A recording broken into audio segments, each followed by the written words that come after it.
Porque generalmente escuchamos que hay contingencia por ozono, ¿no?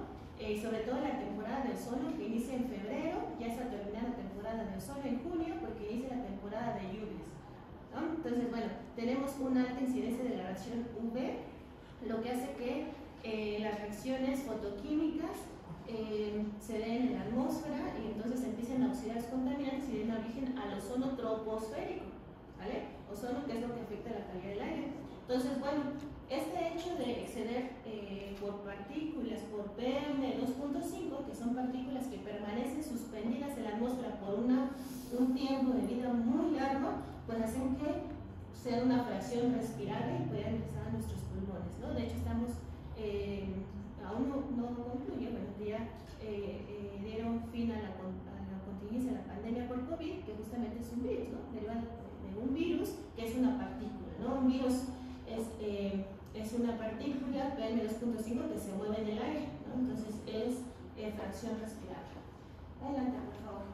Y bueno, así también tenemos el aire de Toluca, que pues también es clasificado como, bueno, se presenta también una mala calidad del aire, y justamente Toluca, al encontrarse a una mayor altitud, hace que la combustión sea más, no tan efectiva, ¿sale? Acuérdense que a mayor altitud, menor cantidad de oxígeno. Entonces, esto limita la combustión y hace que las emisiones derivadas sobre todo por vehículos, pues no sean eficientes, ¿no? Entonces, eso es lo que afecta también la calidad del aire, por ejemplo, en Toluca, ¿no? Su altitud. Entonces, la ubicación geográfica es un factor importante. Las condiciones meteorológicas, dirección, velocidad del viento, centros de alta, baja presión que van a afectar la dispersión de un contaminante atmosférico. Bien, entonces, bueno, justo pues la contaminación del aire pues, es mayor riesgo ambiental para la salud humana. A veces lo vemos, no lo vemos tangible, vemos el aire muy abstracto, cómo podemos saber si hay contaminación en el aire, porque no vemos el contaminante, y justo hasta que vemos los efectos adversos, empezamos a sentir irritación en los ojos, en la garganta, o incluso ya enfermedades respiratorias, es cuando pues ya, ¿no? Al país le cuesta invertir en el sector salud, ¿no? Entonces, bueno, aquí esto es muy importante. Adelante, por favor. Y bien, entonces les comentaba sobre los contaminantes criterio, ¿no? Y aquí observamos que cada uno de las PM10, ozono, PM2.5, monóxido de carbono, dióxido de azufre, pues va a afectar sobre todo en el tracto respiratorio. En el caso del monóxido de carbono, seguramente han escuchado que puede haber intoxicación, ¿no? Es intoxicación por el CO, sobre todo en lugares donde todavía hacen cocción de los alimentos a base de leña y pues no tienen un control de la combustión y lo dejan encendido toda la noche, pues la gente al no tener un buen control de la combustión se genera este compuesto parcialmente oxidado que es el monóxido de carbono, y este es más afín a la hemoglobina que se encuentra en la sangre que el oxígeno. Entonces, en lugar de pasar oxígeno al cerebro, a todo nuestro torrente sanguíneo, pues pasa a la carboxihemoglobina, ¿no? Que es una proteína que se forma de monóxido de carbono por nuestra hemoglobina y entonces empieza a impedir que llegue el oxígeno a nuestro cerebro y pues perdemos gradualmente la conciencia y puede ocasionar hasta la muerte. Bien, entonces, bueno, hay que considerar entonces una gestión de la calidad del aire, la cual pues se presenta como un ciclo. La gestión de la calidad del aire consiste justamente bueno, ¿de dónde empieza, no? Finalmente es un ciclo.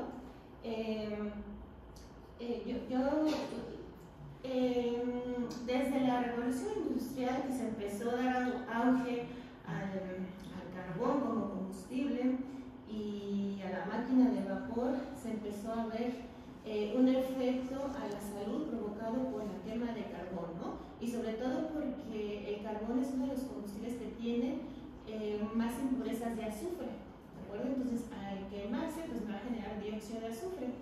Y bueno, entonces ya vimos que el dióxido de azufre, de la reacción de azufre con oxígeno, más o menos 94, 96 6% se forma dióxido de azufre y el restante es trióxido, SO3, trióxido de azufre.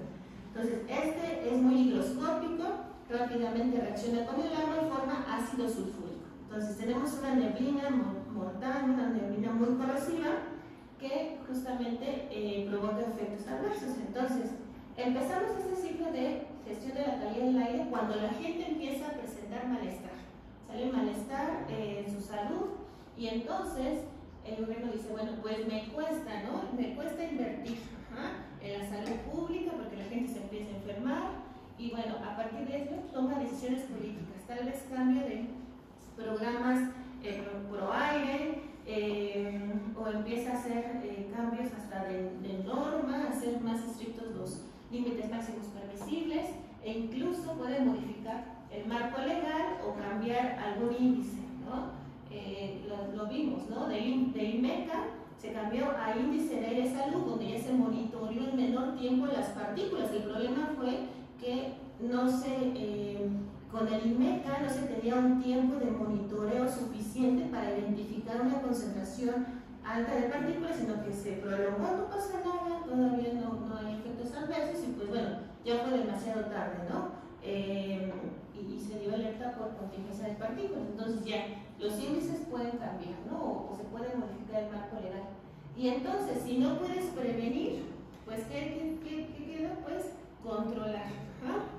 Y justamente las medidas de control pues consisten en la fuente que está emitiendo el contaminante, contrólalo, ¿no? Evita que se emita. Y bueno, y de ahí cómo vas a garantizar que realmente tus medidas de control están funcionando, pues nuevamente es el monitoreo de la calidad del aire. Esto es mediante las estaciones de monitoreo que se tienen ubicadas de manera estratégica en toda la zona metropolitana e incluso en otros estados de la República para estar monitoreando constantemente en diferentes tiempos los diferentes contaminantes criterios. ¿Vale? Y bueno, entonces, ustedes como ingenieros ambientales, si bien su papel es salvaguardar la salud de la población asegurando el bienestar mediante el control de los contaminantes o mediante la prevención. Entonces, todo esto desde el punto de vista de ingeniería, conociendo el problema del que se enfrenta. Cuando ustedes van al médico no le tiran inmediatamente el remedio, ¿no? Primero les hacen un diagnóstico, a ver, voy a ver tu temperatura, tu presión, y a partir de esas características entonces te propongo el remedio. Lo mismo pasa con un sistema de control. Primero tienes que caracterizar la corriente gaseosa o la emisión para saber cuál es la concentración de contaminante con el que te estás enfrentando y posteriormente ya puedes, mediante tu conocimiento, puedes proponer un equipo de control y también considerando la cuestión ambiental y económica, ¿no? O sea, ¿cómo puedes proponer un equipo de control sin hacer un estudio económico, ¿no? ¿Cómo le dices al empresario, cómo le haces atractivo? Te propongo esa tecnología, pues él te va a decir, pues sí, pero ¿cuánto me ahorro, no? O ¿cuánto me cuesta y cuáles son los beneficios que tengo? ¿Sale? Aparte de ser una empresa certificada ambientalmente, ¿no? Pues sí, justamente tienes que hacer todo un estudio de factibilidad económica y que le digas, bueno, a partir de esa tecnología puedes también ser rentable este proyecto si tienes algún mercado que pueda adquirir lo que tú estás generando como subproducto, y esto forma parte de la optimización de procesos, ¿sale? Cerrar los ciclos y todos los subproductos que se estén generando del proceso productivo y de tu misma propuesta, pues puedas crear alguna sinergia donde tengas otra empresa u otro mercado que lo pueda comprar, ¿no? Y así cerrar el ciclo, como un análisis del ciclo de vida. Sigue, por favor. Y bueno, entonces, de manera general, los contaminantes atmosféricos los podemos encontrar en forma de partícula. Bueno, tal vez cuando escuchamos hablar de partículas se nos viene a la mente que es una materia sólida, pero no necesariamente una partícula se encuentra en estado sólido. Una partícula puede estar en estado sólido o líquido, la única restricción es que estén dispersos en una fase gaseosa. Y aquí hay algunos ejemplos, ¿no?, de partículas sólidas, líquidas, que son nieblas, aerosoles, gases orgánicos, principalmente hidrocarburos, aldehídos y cetonas, gases inorgánicos, ¿verdad? De aquí pues están mezclados, ¿verdad? Tenemos contaminante criterio, monóxido de carbono, y tenemos aquí también un gas de efecto invernadero muy importante, que es el CO2. ¿Vale? Entonces, la siguiente, por favor. Bueno, su quehacer profesional, cuando ustedes se egresen, dicen, bueno, pues cuál es el campo laboral, ¿no?, del ingeniero ambiental, en donde puedo ejercer. Pues justamente una de las áreas en las que muchos de los egresados de la carrera de ingeniería ambiental se enfoca es como consultor independiente, no en consultorías, y ahí pues están constantemente monitoreando o midiendo las emisiones en las diversas fuentes. ¿Qué fuentes están obligadas a medir, ¿no?, mediante un muestreo sus emisiones y darlas a conocer al inventario de emisiones? Pues justamente estas, ¿no?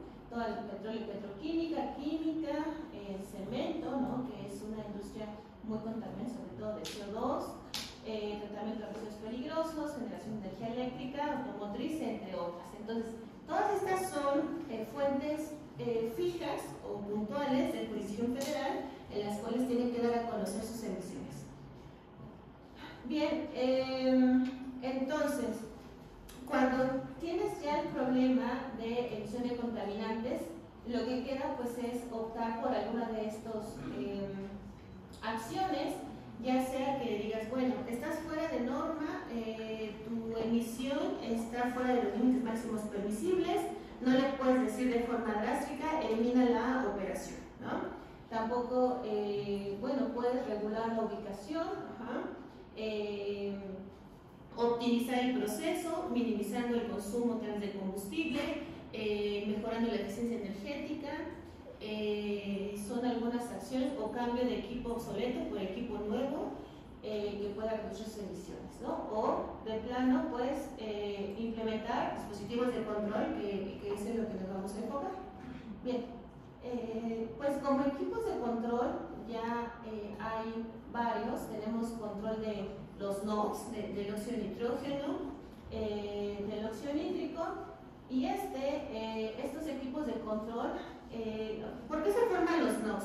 Porque los NOx se forman por fuente térmica, por combustión.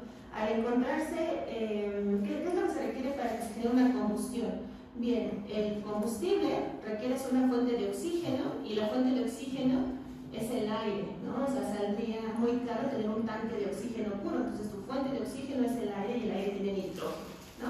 O el mismo combustible, su composición puede tener nitrógeno. Entonces, si tú alimentas este combustible aire y llegas a un punto de altas temperaturas, sobre todo que se alcanzan en la punta de la flama, en un incinerador, ahí es donde se tiene mayor concentración, el incremento de los NOx de forma térmica, ¿sale?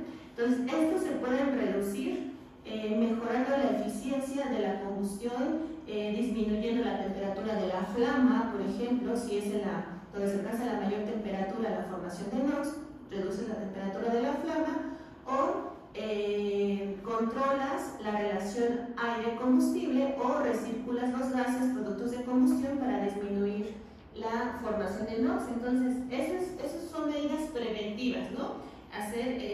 Tener medidas de control de NOx, de prevención de NOx. Pero bueno, si ya no puedes tener esas medidas de prevención, entonces se opta por equipos. Y algunos de los equipos son sistemas de reducción catalíticos selectivos o no catalíticos. Puede ser catalítico, el cual pues tiene algunos óxidos metálicos que van a reducir los NOx, en óxido nítrico, el óxido de nitrógeno, a nitrógeno molecular, ¿sale? Esto con inyección de amoníaco o incluso de urea, ¿sale? Que es un agente reductor. Entonces, estos sistemas de control de NOx son colocados en equipos de calentamiento directo, donde pues no hay un control eficiente de la flama, pero pues son costosos. En el caso del control de dióxido de azufre, pues El dióxido de azufre tiene una característica muy importante que ya he resaltado, que es justamente su solubilidad en el agua. Entonces, pues al ser un gas ácido y soluble en agua, se opta por torres de absorción, ¿sabe? Torres de absorción que van a, por medio de la operación unitaria que se llama absorción, pues va a solubilizarse el gas en el seno de una fase líquida, ¿sí? Pero bueno, aquí tenemos el problema de que ahora un problema de control de contaminación del aire lo estamos volviendo un problema de contaminación del agua. Entonces, bueno, para eso pues se tiene un sistema de neutralización para pues justamente neutralizar el pH y volver a recircular, ¿no?, la corriente. Pero bueno, son los sistemas convencionales. Sí, como equipos de control de partículas tenemos los precipitados electrostáticos, muy usados en las centrales de generación de energía eléctrica, los filtros de tela o casa de bolsas y los ciclones, que pues presentan el mismo principio que un ciclo natural, es decir, es una zona donde convergen diferentes masas de aire, pero aquí entonces en las paredes de los ciclones empiezan a impactarse las partículas de tal manera que sedimentan y entonces el aire sale limpio, ¿verdad? Entonces estos equipos son muy utilizados en la industria cementera, por ejemplo, para el control de partículas. Sí, por favor. Bien, pero bueno, no basta con tener estos sistemas aislados, hay que tener todo un tren de tratamiento, ¿no? Y ver qué elimino antes o después de cada equipo. Entonces, en un sistema de combustión, lo que yo tendré como fuente de emisión, pues es una mezcla de gases, ¿no?, que pueden ser NOx, dióxido de azufre, los famosos SOx, que es el dióxido de azufre y ácido sulfúrico. Y bueno, entonces aquí lo que tengo es un sistema de reducción catalítica selectiva, ¿verdad?, para reducir los NOx. Una vez que aseguro que los NOx ya son reducidos a nitrógeno molecular, entonces hago la eliminación de partículas y posteriormente hago un proceso de sulfuración, que consiste en eliminar el azufre en la corriente gaseosa. La desulfuración se puede hacer antes de la combustión o después de la combustión. Entonces la desulfuración consiste en quitar el azufre, ¿sale?, de la corriente gaseosa. Y si lo elimino antes, mucho mejor, porque entonces puedo optar por cambio o sustitución de combustible. ¿Cuáles son los combustibles que presentan mayor contenido de azufre? El combustorio, el carbón, ¿vale? El carbón, dependiendo de a qué profundidad se extraiga. A mayor profundidad de extracción, la calidad del carbón es mejor, tiene mayor poder calorífico. La antracita, por ejemplo, es un carbón con bajo contenido de azufre. Después sigue el carbón subbituminoso, que ya tiene mayores impurezas de azufre, y el carbón, pues, más cercano a la superficie, pues es el que tiene pues más impurezas, ¿no? Entonces, cada vez se está apostando por la extracción de combustibles fósiles, se apuesta todavía a las refinerías, y pues bueno, por eso es importante seguir considerando esto. Entonces, bueno, una de las formas de los procesos de sulfuración es sustituir el combustible por combustibles ya libres de azufre. En las centrales eléctricas se está dando la transición de centrales de ciclo convencional a ciclo combinado, donde utilizan turbina de gas y utilizan ya gas natural. Entonces, bueno, ya el gas natural presenta menos contenido de azufre, de hecho solamente ácido sulfídrico para darle el olor característico al gas natural, pero bueno, ya emisiones de partículas ni de azufre ya no vas a tener.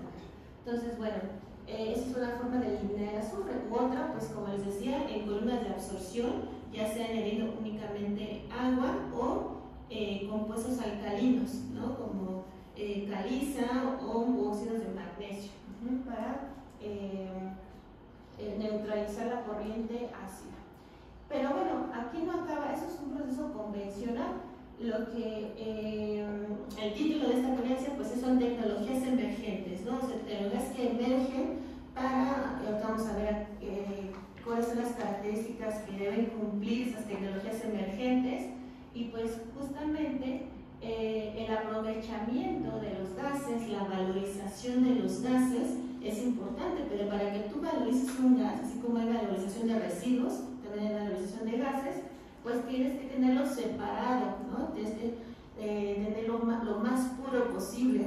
Entonces, bueno, pues para ello se utilizan sistemas de membrana. Seguramente han escuchado hablar de membranas para separar iones disueltos en el agua por osmosis inversa. Pues bueno, imagínense un ion en el agua, nitratos, cloruros, pues son iones pues, diámetro grande, ¿no? Entonces ahí pues requieres membranas con diámetros superiores, ¿no? A los 50 nanómetros, ¿no? Aquí estamos hablando de diámetros de poro pues menor a 20 nanómetros, entonces ya son poros más pequeños. ¿Por qué? Porque los gases son, los diámetros cinéticos de los gases pues son del orden de los angstroms, ¿no? O sea, son muy pequeñitos, entonces requieres crear membranas que logren separar de manera selectiva el gas de interés. Bueno, actualmente se le está dando gran importancia al CO2 por ser un gas de efecto invernadero, y pues bueno, este se puede separar y capturar y de ahí darle diferentes usos. Vamos a ir viendo qué uso se le puede dar al CO2, ¿verdad? Entonces, justo las tecnologías emergentes deben de cumplir con mejorar los procesos ya existentes, mejorar la eficiencia y el costo, la relación eficiencia y costo, y innovar, ¿no? Innovar la tecnología ya convencional.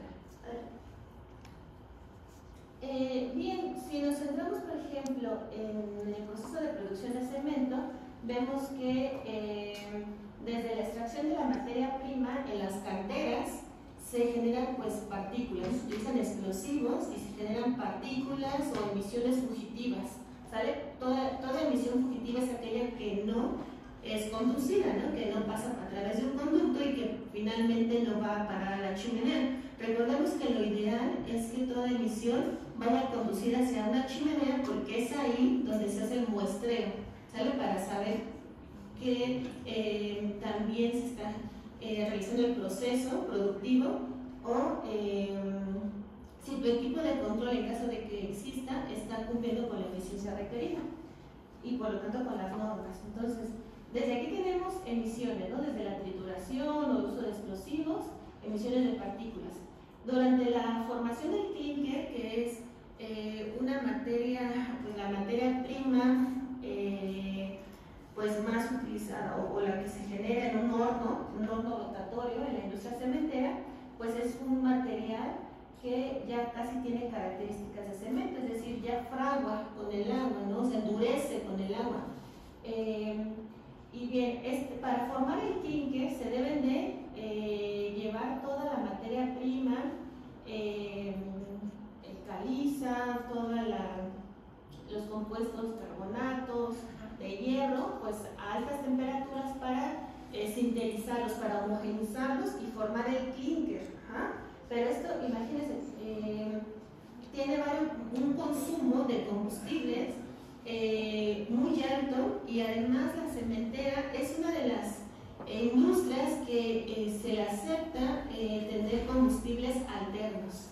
¿Cuáles son esos combustibles alternos? Bueno, que puede quemar residuos, ¿no? Neumáticos, porque por ejemplo Holcim Atasco tiene su propia planta que se llama Geocycle, y lo que hace Geocycle es que recibe todos los residuos y los convierte en combustible, los vuelve combustible y mide su poder calorífico y entonces lo entrega a la cementera. Entonces a veces la cementera es muy conocida como que bueno, todos los residuos o lo que no se va a hacer con los residuos llévalo a la cementera, ¿no? Pero eso no es la solución. Pero bueno, entonces eso hace que al requerirse temperaturas cercanas a los 1400 grados Celsius, pues requieras mayor consumo de combustible y por lo tanto mayor emisiones a la atmósfera. Bien, entonces aquí vemos que en este proceso justamente de formación de clinker tenemos las principales emisiones de CO2, ¿no? Que es un gas de efecto invernadero. En el proceso del 50 al 60% se emite CO2 y en la combustión su contribución de CO2 es del 30 al 40%. Y bueno, ya en producción de cemento pues ya consiste en el almacenamiento y en el transporte o distribución. Aquí ya no hay mayor impacto. Adelante, por favor. Y bueno, ¿qué consiste entonces estas tecnologías emergentes siguiendo el modelo o el proceso cementera? Pues justamente, decíamos, una de las características que debe tener estas tecnologías emergentes es mejorar los procesos ya existentes, ¿no? ¿Cómo logras, mediante este proceso productivo que ya es muy bien conocido, pues mediante estrategias que logran reducir las emisiones de CO2, ¿no? Por ejemplo, en la eficiencia energética, hacerlo más eficiente tanto de forma eléctrica como aprovechar térmicamente el calor que te proporcionan, por ejemplo, los productos de combustión, ¿no? Gran parte de lo que del calor residual que se pierde en la atmósfera es porque no se aprovecha el calor o la entalpía de combustión presente en los productos de combustión, sino que eso simplemente se pierde en la atmósfera como calor residual. Entonces se debe de optar por aprovechar todo esta entalpía de combustión, ¿no? Mediante sistemas de cogeneración. En el caso de la materia prima, pues se debe optar por producir clínker a baja temperatura. Bien, ¿cómo logras esto? Si requieres llegar a óxidos metálicos o homogeneizar toda la materia prima para producir el clínker, pues mediante la adición de otros compuestos que tengan propiedades similares al clínker, como cuáles, como las cenizas. Por ejemplo, uno de los problemas muy importantes en la quema de carbón para generación de energía eléctrica es la generación de cenizas, ¿no? Aparte de que son fracción inorgánica, tenemos cuando se quema carbón, tienes parte inorgánica y fracción orgánica, que es el carbono negro u hollín. Bien, en el caso de la fracción inorgánica, que son cenizas, son compuestos inorgánicos, óxidos, ¿no? De aluminio, de silicio. Entonces, bueno, adiciona estos compuestos al clínker, ¿no? Que se está optando por hacer eso, ¿no? Ya estás pasando un problema de residuos a un problema de disminución de combustible y por lo tanto de disminución de gases de efecto invernadero. Y pues todo eso se logra, como les decía, buscando un mercado, hacer sinergias con otras empresas. Ajá. Por ejemplo, estuve asesorando a una empresa que se encarga de producir resortes industriales, como tal vez los han visto para los vehículos, o en otras máquinas que utilizan estos resortes industriales metálicos. Ellos tienen un problema porque generan partículas metálicas y bueno, y estas están cargadas por disolventes y pueden ser hasta inflamables, ¿no? Entonces buscaron un mercado para poder evitar tanta acumulación de partículas y pues justamente fue tanto el de la pirotecnia como producción de nuevas varillas, ¿no? Para la construcción. Entonces ahí se vuelve a fusionar este material, ¿no? Pero bueno, siempre es evitar disponer, ¿no? Los residuos como el residuo peligroso, ¿no? O en rellenos sanitarios, en caso de los residuos sólidos urbanos. Bien, entonces, aquí está, utilizar también energías renovables, ¿no? También apostar al cambio de energía primaria, como uso de combustibles fósiles o uso de energías renovables. Entonces, bueno, justo un nuevo modelo de producción de cemento, pues sin poner en jaque pues, la capacidad de producción, porque eso es lo que le impacta a la empresa, no poder vender la misma cantidad de producto, pues no, va de la mano con la eficiencia energética porque se ahorra, al ahorrarse combustible, disminuye sus emisiones sin disminuir su producción, ¿no? Y además se está ahorrando también la parte de eficiencia de las materias primas al sustituir su clínker por otro material. Materiales primas tradicionales como solanas, arcillas, por nuevos materiales, ¿no? O reciclado. Incluso de las emisiones generadas por el volcán, pues también es algo parecido a la puzzolana, ¿no? Es como la piedra pómez. Entonces, bueno, es una materia prima que se puede sustituir o se puede adicionar a estos productos. Cambios de combustibles, el carbón y coque por combustibles alternos. ¿Acuerdo? Cementos tradicionales por lo que se llaman los ecocementos. ¿Sí? Entonces, bueno, ya son cementos o hormigón que se fabricó a partir de otra materia prima, ¿no? Que no necesariamente 100% clinker. Adelante, por favor. Bien, entonces, en estas fuentes también son viables para optar por un sistema que capture el carbono. Si nosotros capturamos el carbono, hablando de carbono me refiero a CO2, ¿no? Desde la fuente que lo emite, qué tipo de procesos productivos pueden optar por ese tipo de tecnologías. La producción de cemento, ya vimos por qué, las altas cantidades de CO2 que se emiten hacen que sea viable técnica y económicamente hacerlo. La producción de hierro y acero también, del gas natural y refinación del petróleo.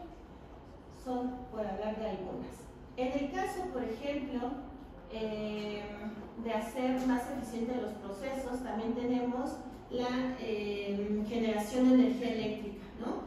En una planta, en una central de energía eléctrica, tenemos la caldera, la cual se alimenta de aire, de un combustible, en este caso pongo el ejemplo del carbón, y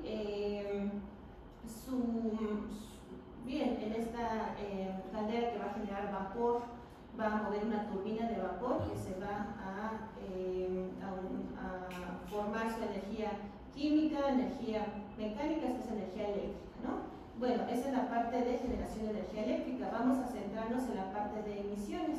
Bien, de la quema de carbón se generan pues cenizas sedimentables, es decir, que fácilmente pueden sedimentar, o cenizas volantes, que son cenizas de baja densidad que permanecen suspendidas en la atmósfera. Estas requieren de un sistema de eliminación o de remoción de partículas. Ya veíamos algunos equipos más eficientes, y posteriormente un sistema de eliminación de azufre. Entonces, miren, aquí es importante conocer las características de la corriente gaseosa. Estamos viendo algunas concentraciones, volumen del gas presente en el volumen total. Y bueno, aquí observamos que la concentración de CO2 va del 12 a 14%. Es una concentración baja. Es una concentración baja comparada con otros sistemas, pero bueno, es importante conocer la concentración en la cual se encuentra el CO2 en los procesos de combustión, porque a mayor concentrado esté, hace que puedas optar, por ejemplo, por un sistema de membrana que no utiliza tanta energía, porque el mismo gradiente de presión parcial del CO2 hace que pueda atravesar una barrera física, una barrera que pueda ser selectiva. Pero bueno, cuando en estos casos donde se refiere a un sistema de postcombustión, donde yo voy a implementar mi sistema de captura después de la generación de energía eléctrica, pues podré optar por un sistema de absorción, ¿no? Donde no importa la concentración en la cual se encuentra el CO2. Bien, posteriormente se comprime y se va a almacenamiento. ¿Qué se está haciendo con el CO2 actualmente? Por ejemplo, en Estados Unidos es muy irónico, porque ellos lo siguen utilizando el CO2, o lo utilizan, lo separan de la fuente y lo almacenan de forma geológica, también para recuperación de hidrocarburos o de yacimientos ya agotados. Entonces ellos inyectan el CO2 y por medio de presión, una diferencia de presión hidráulica, se desplaza el hidrocarburo agotado y se recupera, ¿no? Eso es lo que hacen ellos, le siguen apostando a recuperar todo el hidrocarburo, ¿no? Que ya se tienen reservas agotadas. Entonces, bueno, pasando entonces, o ya entrando en la parte de la problemática de CO2, eso nos lleva pues a la parte de cambio climático. Las políticas dirigidas a la adaptación y mitigación de cambio climático, específicamente del principal GI, ojo, ¿cuáles son los principales gases de efecto invernadero? CO2, metano y óxido nitroso. ¿Por qué las emisiones o la huella de carbono se hace con término de CO2 equivalente? No porque el CO2 sea el que tenga el mayor potencial de calentamiento global. ¿Qué es el potencial de calentamiento global? Pues la capacidad que tiene un gas para absorber energía infrarroja. Pero no, el CO2 no es el que tenga el mayor potencial de calentamiento, sino que es el óxido nitroso, ¿sí? Pero el óxido nitroso está en menor concentración en la atmósfera. ¿De dónde se genera el óxido nitroso? Pues de los procesos de desertificación del suelo. Sale del suelo a tener nitrógeno, nitritos, nitratos como parte de la adición de fertilizantes y que los tienen contenidos en las raíces, hacen que los procesos de desertificación generen óxido nitroso, ¿vale? O el cambio de uso del suelo, justamente. pero bueno, su concentración va a ser pequeñita en comparación con el CO2. En el caso del metano, ¿cuáles son las principales emisiones del metano, por ejemplo? El tratamiento de agua residual, en la producción de biogás, en la industria agropecuaria, pero bueno, no es el que tiene tampoco el mayor potencial. Repito, es el óxido nitroso. Estoy omitiendo a los fluorocarbonos, también son importantes. Y bueno, y también, y me dirán, oye, pero el ozono o el vapor de agua también absorbe la energía infrarrojo. Sí, pero su permanencia en la atmósfera no es tan larga como estos. El vapor de agua pertenece a un ciclo hidrológico, ¿no? Inmediatamente se va a reincorporar al ciclo. En el caso, por ejemplo, del ozono, su permanencia también es temporal, ¿no? Durante la temporada de ozono que ya habíamos comentado. Entonces, estos, repito, CO2, metano, óxido nitroso son gases que finalmente, al multiplicarse por su potencial de calentamiento, se convierten en CO2 equivalente, y es forma parte de saber cuál es la huella de carbono de cualquier proceso, ¿no?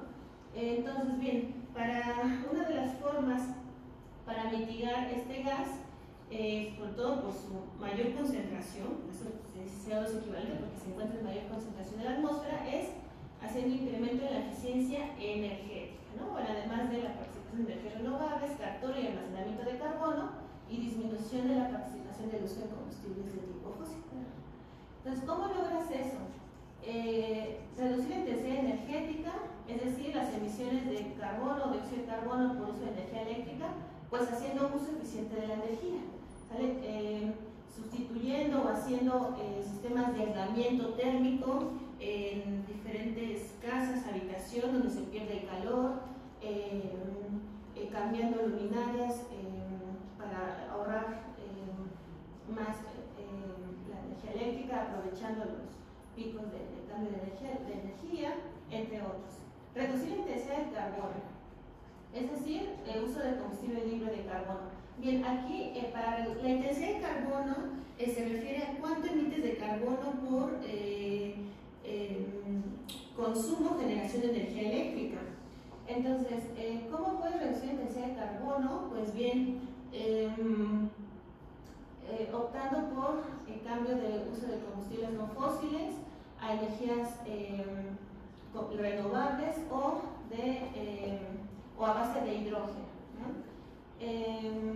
Bien, mejorar el secuestro de carbono mediante el desarrollo de tecnologías para capturar y secuestrar CO2. Otra parte importante que no les comenté de reducir la intensidad de carbono es, por ejemplo, optar por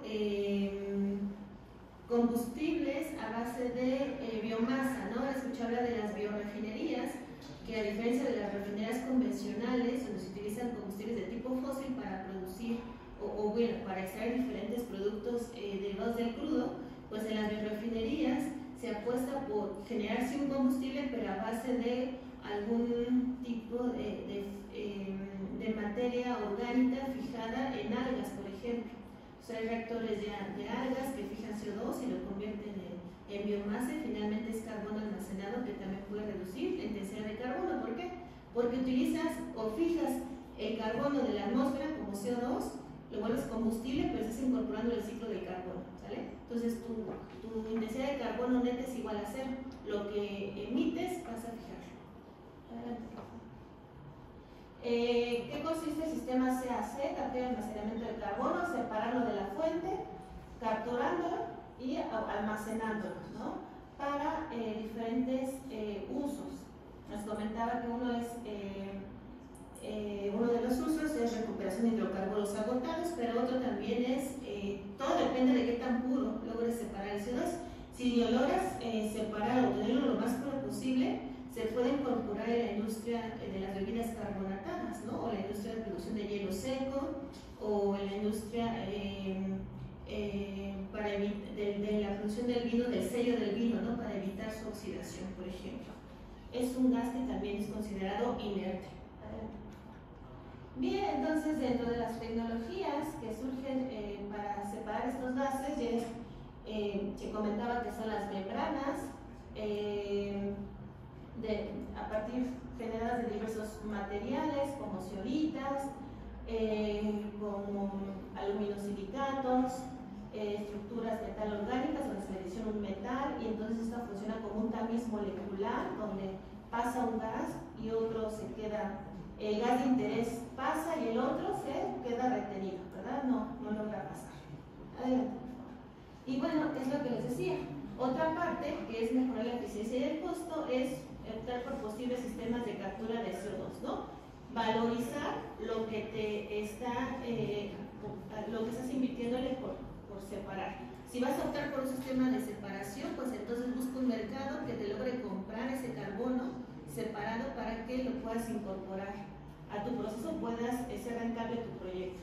Y bueno, otra parte, aquí vemos los diferentes combustibles fósiles que utilizan los diferentes sectores productivos. La finalidad es que desde la fuente que lo emite se separe, se almacene el CO2 y se le dé diversos usos, ¿no? Carbonatación mineral, usos industriales, almacenamiento geológico, almacenamiento oceánico o incluso incorporarlo al ciclo de carbono como parte de la fotosíntesis, incrementando o enriqueciendo alguna atmósfera en invernaderos para incrementar la eficiencia en la producción de alimentos, ¿no? Entonces, bueno, también hay que apostarle a producir nuestros propios alimentos y uno de ellos pues es aprovechando el CO2. Adelante, por favor.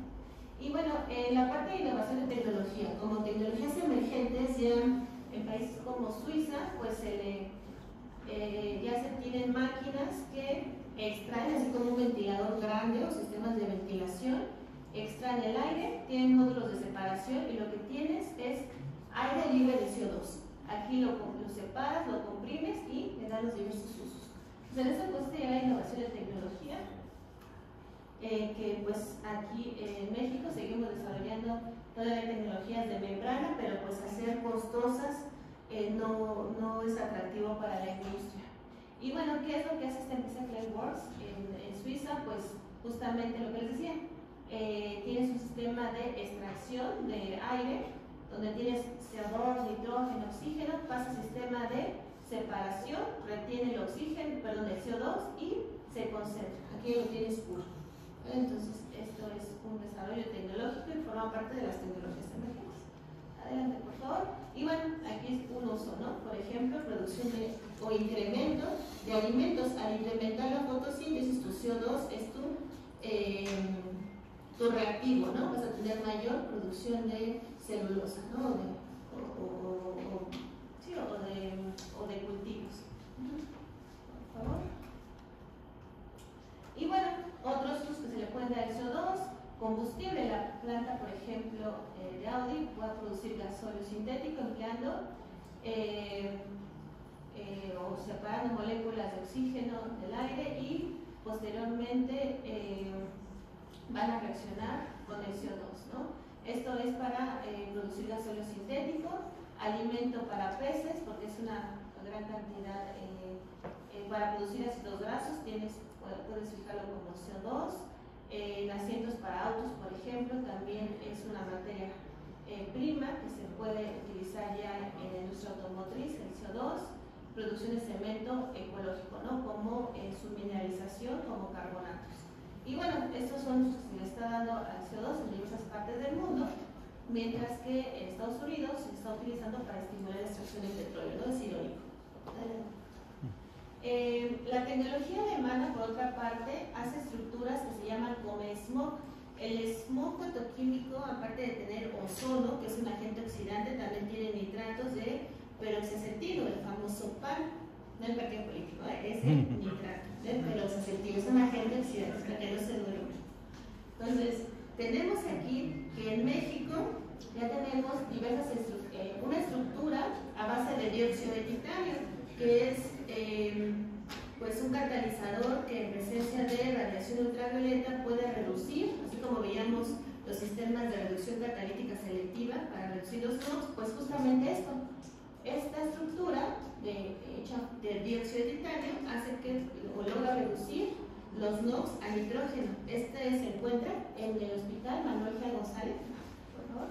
En el Hospital Manuel G. González de la Ciudad de México, de Tlalpan. ¿Ya lo han visto, chicos? ¿Sí? Bueno, a ver, algunos de esos que pasan por ahí van a poner más atención. No crean que es una estructura que está soportando el edificio, no, es un material para lograr reducir las emisiones en lugares donde se sabe como antecedentes que existen emisiones de NOx provocadas principalmente por vehículos. Y bueno, así se ve, ¿no? Esta estructura, ¿no? Ya como un panal, ¿verdad? No separa gases, no, simplemente reacciona para reducir, ¿no? Y se puede volver a regenerar. Adelante, por favor. Y bueno, Alemania pues ya tiene pues estas estructuras en puentes, en edificios, entonces bueno, son estructuras COMEX, ¿no?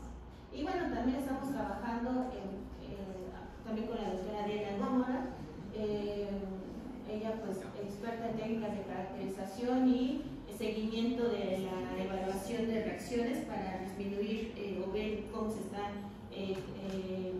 separando o capturando el CO2 en proyectos de absorción, sistemas también catalíticos. Estamos trabajando con estructuras a base de dióxido de titanio, pero ya sintetizándolas nosotros, diseño de sistemas de membrana para separar gases a base de solitas, o también utilizando materiales naturales.